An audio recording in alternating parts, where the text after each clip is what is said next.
எல்லாம் நன்மைக்கே. ஒரு நாட்டை அரசன் ஒருவன் ஆண்டு வந்தான். அந்நாட்டு அமைச்சர் எது நடந்தாலும் எல்லாம் நன்மைக்கே என்று சொல்வதை வழக்கமாக கொண்டிருந்தார். ஒரு நாள் இருவரும் பேசிக்கொண்டிருந்த பொழுது அரசன் மாம்பழம் ஒன்றை கத்தியால் அறுத்து கொண்டிருந்தார். தவறுதலாக கத்தி அவரின் சுண்டு விரலை அறுத்துவிட்டது.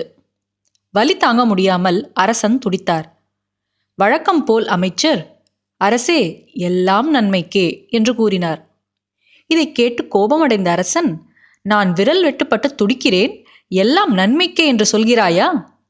காவலர்களே, அமைச்சரை சிறையில் கொண்டு போய் அடையுங்கள் என்று உத்தரவிட்டான். காவலர்களும் அமைச்சரை சிறையில் அடைத்தனர். அப்போதும் அமைச்சர் எல்லாம் நன்மைக்கே என்று கூறினார். நாட்கள் பல கடந்தன. வேட்டையாடுவதில் ஆர்வமுடைய அரசன் தனியாக காட்டிற்கு சென்றார். அங்கே மலைவாசிகள் காளிக்கு பலி கொடுப்பதற்காக ஒருவனை தேடிக்கொண்டிருந்தனர். அவர்களிடம் அரசன் சிக்கிக் கொண்டான். அங்கு வந்த கோவில் பூசாரி அரசனை முழுமையாக சோதித்தார். பின்பு, காளிக்கு எந்த குறையும் இல்லாதவனை மட்டுமே பலியிட முடியும், இவனோ சுண்டு விரல் பாதியாக உள்ளான், இவனை விட்டு விடுவோம் என்று கூறினார். அரசன் அரண்மனைக்கு வந்ததும் உடனடியாக அமைச்சரை விடுவிக்க உத்தரவிட்டான். நடந்ததை எல்லாம் அமைச்சரிடம் சொன்ன அரசன், சுண்டு விரல் வெட்டுப்பட்டதால் உயிர் பிழைத்தேன், அன்று எல்லாம் நன்மைக்கே என்று நீர் சொல்லியதன் உண்மையை அறிந்தேன் என்றான்.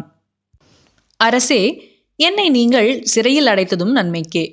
எப்பொழுதும் உங்களை பிரியாமல் இருக்கும் நான் என்னை சிறையில் அடைக்காமல் இருந்திருந்தால் உங்களுடன் காட்டிற்கு வந்திருப்பேன். அந்த மலைவாசிகள் எந்த குறையும் இல்லாத என்னை அவர்கள் பலியிட்டு இருப்பார்கள்.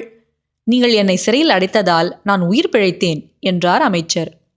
நீதி: எது நடந்தாலும் நல்லதையே நினைத்து கொள்ள வேண்டும்.